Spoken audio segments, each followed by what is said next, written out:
It was the kind of morning where even the wind seemed to whisper instead of howl, a rare softness in a place that had seen too much grit and steel. Out past the city limits, beyond the rusted fences and sun-bleached billboards, stood a quiet ranch house nestled between stretches of golden grass and aging oaks. And behind that ranch, in a white-painted stable that caught the morning light just right, stood a horse the locals whispered about, Snowfire.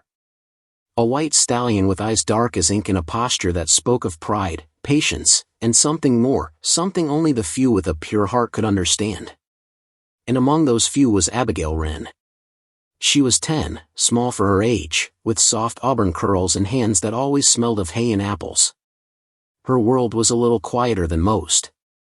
Born deaf, she had grown used to living in silence, learning to read lips and communicate through touch, expression, and the graceful language of signs. Her father, Howard Wren, never truly learned any of it. Howard was a millionaire oilman, the kind who walked into a room and expected it to pause.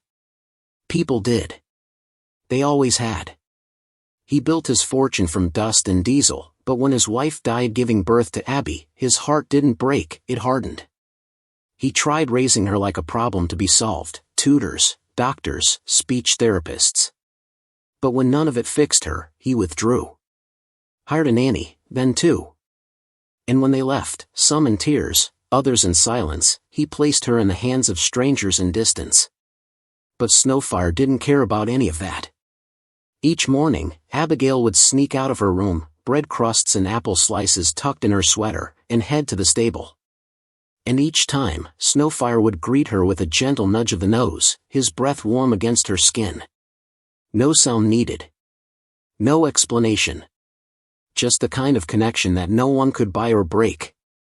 That morning, like all others, she arrived barefoot, stepping carefully over the dew-covered grass. She signed a soft good morning in the air, and Snowfire responded with a quiet snort. She smiled wide, tilting her head toward the saddle rack playfully. Snowfire didn't need a bridle to follow her. He never did. Inside the house, Howard stood in front of a long mirror adjusting the cuffs on his shirt, crisp white linen over manicured wrists. He had a meeting in the city. A boardroom waiting. Investors calling. But what he really wanted was silence. Abigail's silence made him uncomfortable. Not because of her condition, but because he didn't understand her. And when Howard didn't understand something, he buried it, ignored it, or, if it lingered too long, cut it out. By 8:12 a.m., the girl was ushered into his black SUV, still brushing hay off her jeans. Snowfire stood by the fence, watching her go. Abigail didn't understand why she was leaving. Her father hadn't explained, and she didn't ask. She had long learned that asking rarely brought answers. But something in her gut felt off. The drive was long. The radio buzzed, but no conversation passed between them. Just the hum of tires over asphalt. They stopped at a gas station 2 towns over. The kind with flickering lights and a vending machine that always stole your quarters. It was dusty, cracked, and quiet, like time had stopped trying to fix it. Howard left the engine running. "Get a snack," he said, not looking at her. Abigail opened the door slowly, her boots tapping on the concrete. She entered the store, unaware that this would be the last time she saw the SUV parked where she left it. Inside, she found a bag of pretzels and a juice box. By the time she stepped out with coins still warm in her palm, the vehicle was gone. No note. No goodbye. Just the wind, the soundless emptiness of the highway, and the sudden realization that her father had abandoned her. At first, she thought it was a mistake. That he'd return. That maybe he'd just forgotten something. She waited. 10 minutes. Then 30. Then over an hour. The sun began to climb, unforgiving. Cars passed, none slowed. The clerk inside barely noticed her. And back at the ranch, Snowfire stirred. Something in the air was wrong. He paced inside the stable, ears flicking. His usual calm was gone. No apples, no Abby. No morning sign of joy. Just silence. And something told him, she didn't leave by choice. The gas station was nearly empty by mid-afternoon. The heat rose from the cracked pavement in visible waves. Abigail sat cross-legged near the vending machines, her eyes scanning every approaching vehicle. Her small hands trembled each time a black SUV turned the corner, only to drop as disappointment replaced hope. She clutched the juice box against her chest, her lips trembling, not from thirst but from the understanding sinking into her bones. He wasn't coming back. And she couldn't call for help. No phone. No words. No voice that could cry out loud enough for the world to hear. The only sound that lived in her world now was the pounding of her heart, and even that was felt, not heard. Back on the ranch, Howard Wren returned home just before dark. Alone. He didn't say a word to the housekeeper. Didn't mention Abby. He walked straight into his office, poured himself a glass of bourbon, and stared at a framed photograph on his wall. It was his wife, Olivia. The only person who had loved him before he became someone others feared. She wasn't supposed to be like this, he muttered under his breath. You weren't supposed to leave me with her. His glass slammed onto the oak desk, amber liquid splashing over a stack of untouched mail. But deep down, behind that cold, calculating mind, was a flicker of guilt. Barely there. But present. He hadn't planned it. Not really. He'd driven past that gas station hundreds of times. Knew it was remote. Knew help wouldn't come quickly. It wasn't anger that led him to do it, it was detachment. He had convinced himself she was better off. She'll be found, he told himself, again and again. Someone will take her in. A kind woman. A local family. She won't remember. But Snowfire remembered. When the girl didn't return by dusk, the horse grew restless. He stomped the ground. Refused feed. Kicked at his stall. The stable hand tried to calm him, but Snowfire's body language was sharp, urgent, like he knew something had gone terribly wrong. That night, while the ranch fell into silence, the horse did something no one had ever seen him do before. He escaped. Not through force, but with quiet cunning. He nudged the latch of the gate, having watched the stable hand too many times to forget the motion. Then with a gentle push of his chest and a burst of speed, he slipped through the broken edge of the fence, one Howard had never bothered to fix. Out into the dark. Back at the gas station, Abigail had curled up behind the dumpster to keep out of view. Her tiny fingers brushed against her bracelet, a silver chain with her name engraved in cursive. A gift from her mother's sister, long ago. She traced the letters with her thumb. It was the only thing that still made her feel seen. The station had closed early. No one had noticed the girl who didn't speak. Not the trucker who filled up on diesel and drove off. Not the teens who laughed at the edge of the lot. Not even the clerk, who thought she had left with someone. She was invisible. But not to Snowfire. As dawn broke, the horse moved with purpose along the roads, following faint traces, scents and sights only a creature of instinct could read. He paused at every fork. Listened. Waited. Then pressed on. It took him all day, trotting through heat, dust, and confusion. Until finally, just before sundown, he reached the outskirts of the gas station.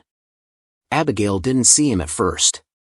She had grown too tired to stand. Too numb to cry. But then, through the fog of despair, she caught sight of movement.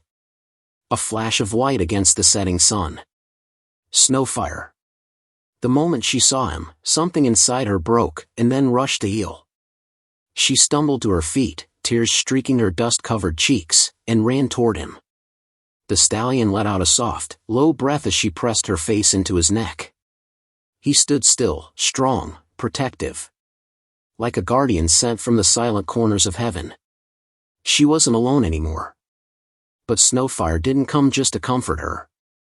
His eyes looked past the station, toward the long road ahead. He knew they had to go. Knew home was no longer safe, not in the hands of the man who left her. And so, the girl climbed onto his back, arms wrapped tightly around his neck, and Snowfire turned toward the horizon. Not toward the ranch. But toward justice. What came next would shock the entire town. Snowfire galloped like the wind had whispered a secret in his ears, one only he could carry forward.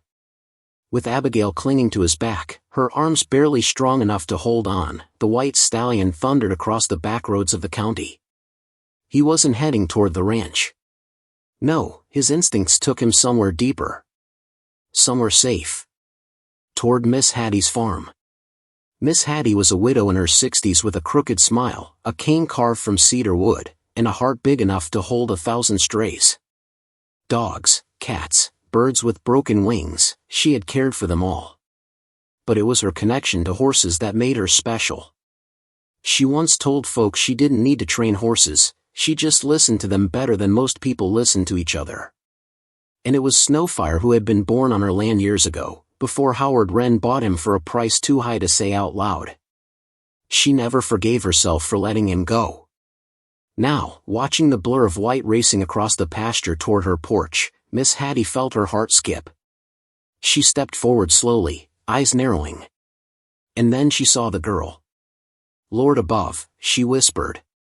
Abigail slid off the horse's back, legs weak, cheeks streaked with dried tears. She couldn't speak, but she didn't need to. Miss Hattie looked into her eyes and saw everything. Without a word, she opened her arms wide. The child rushed in. Snowfire stood watch as the sun dipped below the hills. The moment had passed, but the mission had just begun. That night, over warm stew and flickering lantern light, Miss Hattie tried to piece together the full story.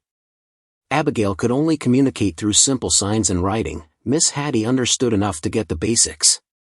But it was Snowfire's behavior that told the rest. He paced when she mentioned Howard. He stomped when she pointed toward the gas station on the map. And when she asked, did he leave her there on purpose? The horse whinnied low and shook his head violently. Miss Hattie had lived long enough to know that animals didn't lie. Especially not a horse with a soul like Snowfire's. She picked up her old radio and called Sheriff Danvers. But Danvers was no fool. He was also no friend of Howard Wren. I'll need proof, Hattie, the sheriff said gruffly through the crackle. Man like Howard's got lawyers for blood. But I'll drive out tomorrow. We'll talk. She hung up and looked toward the barn, where Snowfire stood guard at the door like a statue of justice. You're not just a horse, she said under her breath. You're a witness. The next day, Sheriff Danvers arrived in a cloud of dust, his deputy riding close behind. Abigail stood by the fence, holding onto a small wooden board she'd scribbled a message on in black crayon. Dad left me. Gas station. Alone. It was all she could fit. The sheriff took it silently, turning it over in his hand. His jaw tightened.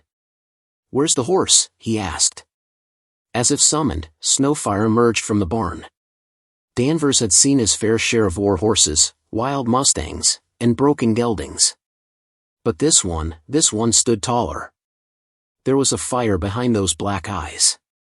Miss Hattie says he found her. He did, the woman replied. And he brought her here. That horse crossed miles to find her. The sheriff let out a low whistle. You think he could lead us back? To where she was left? Miss Hattie raised a brow. I don't think. I know. So they followed him. Snowfire was saddled lightly, not to ride, but to move. Miss Hattie, the sheriff, and Abigail trailed behind in a pickup, letting the horse lead the way. Down back roads, across small creeks, past a field of withered corn, until, hours later, they arrived at the same worn-down gas station. The clerk, a wiry man with nicotine fingers, stepped out wiping his hands on a rag. You again? He asked. I thought you'd left with your dad. Danvers approached. What did you see, sir? The man frowned. Girl came in. Bought snacks. Came out, car was gone. Figured she'd got picked up. Didn't know she was abandoned. Danvers narrowed his eyes. And you didn't think to report a deaf 10-year-old sitting alone at your station for 2 hours? Look, I mind my business, all right? Not like she said anything. Miss Hattie nearly slapped him. But the sheriff held her back. Instead, he turned to Snowfire, who was staring down the station's security camera. Danvers followed the gaze. "You think there's footage?" The clerk hesitated. "It's an old system." "Show me." 30 minutes later, the footage revealed everything. The timestamp. The black SUV pulling in. The girl getting out. And most damning of all, Howard Wren driving off without looking back. Danvers copied the footage. Quiet. Cold. "This'll do," he muttered.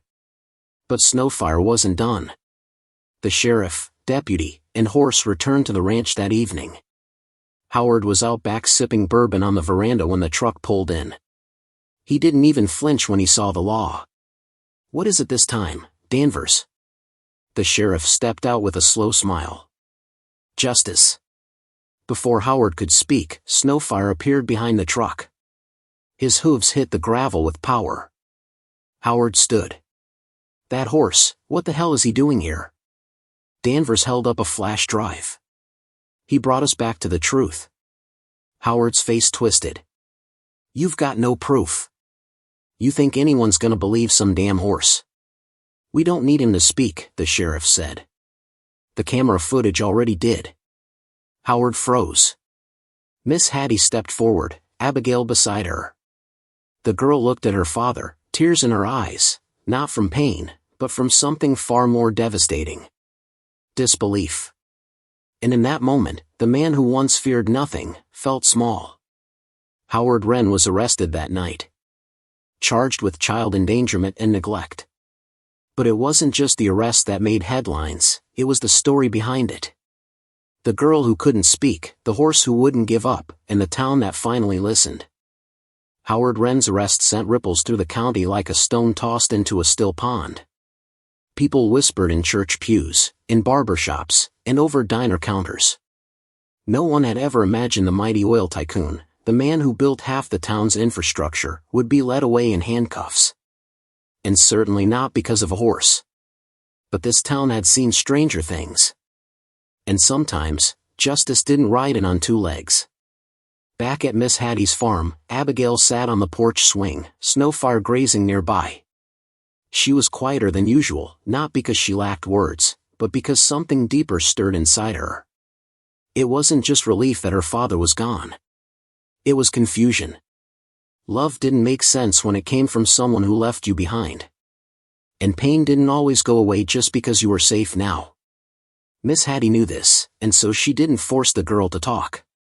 Instead, she pulled an old chest from the attic. It was filled with photographs, newspaper clippings, and a weathered leather journal. "Your mama used to stay here before she married Howard," Miss Hattie said gently. "She was my niece. My sister's only child." Abigail blinked, surprised. She had no memory of her mother. Just a scent, once in a dream, like warm lavender. "She was a wild-hearted girl," Hattie said, smiling faintly. "And she loved horses more than anything in the world. Especially this one." She turned the photo around. Snowfire. Younger, smaller, but unmistakable. Abigail touched the edge of the image like it might dissolve. Miss Hattie opened the journal and flipped to a page, then handed it to her. In simple cursive, the words read, "If anything happens to me, let Snowfire stay with Abby. He'll understand her better than anyone ever could." Abigail's hands trembled. That wasn't just a note. It was a promise. And her father had ignored it. Meanwhile, at the county jail, Howard sat in silence, staring at the concrete wall. His lawyer paced behind him. "They've got footage, Howard. The gas station clerk confirms it. The girl's testimony." "She didn't speak," Howard snapped. "Doesn't matter. The horse led them to her. People believe that now. You're going to trial, and it's not looking good." Howard turned slowly, his jaw clenched. "She was a burden," he muttered. "All that money, all those years, and she never even looked me in the eyes." His lawyer stared, eyes cold. "You weren't trying to raise a daughter. You were trying to buy silence. And now it's turned on you. Howard stood abruptly. Don't lecture me. The lawyer didn't respond. He just shook his head. 2 days later, the town courthouse overflowed with reporters and townsfolk. But it wasn't Howard Wren that drew the most attention. It was the white horse tethered outside. Snowfire stood still, a symbol in flesh and blood. Inside, the judge reviewed the evidence, video footage, character statements, testimony from Miss Hattie and Sheriff Danvers, and then something unexpected. A letter. Typed. Signed. Official. The judge cleared his throat. This court has received a document from Olivia Wren's estate, the late wife of the defendant. The room hushed.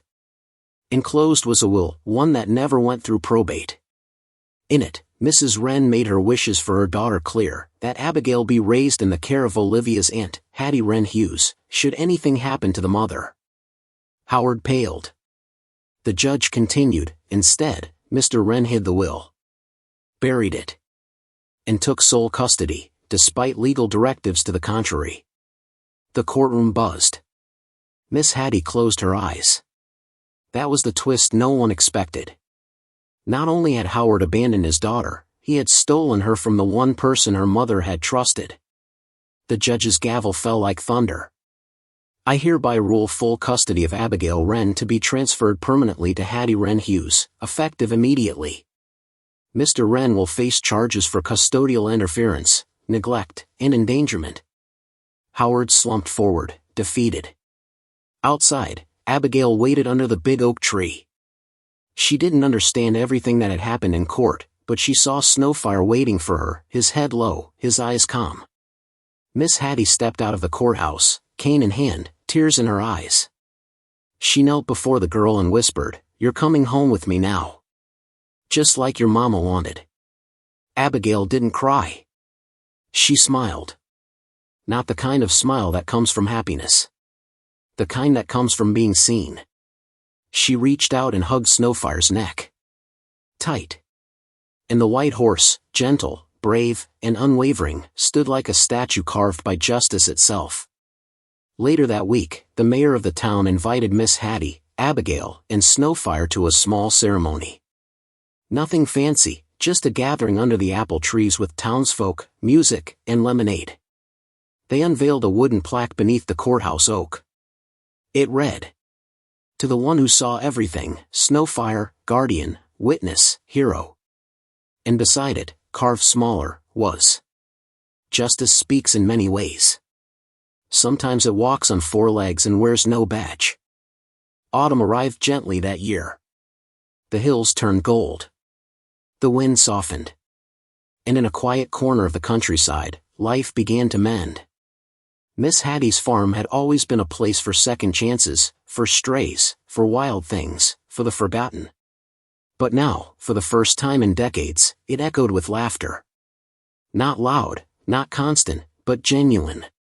Abigail, now officially under Hattie's guardianship, had begun to blossom. She still didn't speak, not with her voice. But her hands danced through the air more confidently. Her eyes sparkled when she rode Snowfire at sunrise. She'd paint pictures of things she couldn't describe, the way the wind felt on her face, the warmth of a horse's breath, the silence of being understood. The girl who had once been left behind had become seen, heard, and most of all, loved. Snowfire remained the quiet sentinel of it all. He wasn't a horse to gallop for sport or tricks. He was a listener. A guardian. Each morning, he stood by the porch as Abigail read him stories with her hands. Each evening, he walked beside her to the big tree at the edge of the field, where they'd watch the sun melt behind the hills. And every so often, a visitor would come. The sheriff. A teacher. A social worker. Sometimes even a stranger who had read about the case.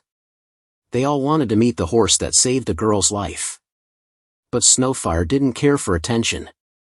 He only ever stepped forward when Abigail called him, with a touch to her heart and a whisper in the wind.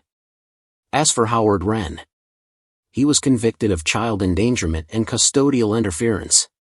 The trial made headlines statewide, but the scandal faded as quickly as it rose. The world moved on.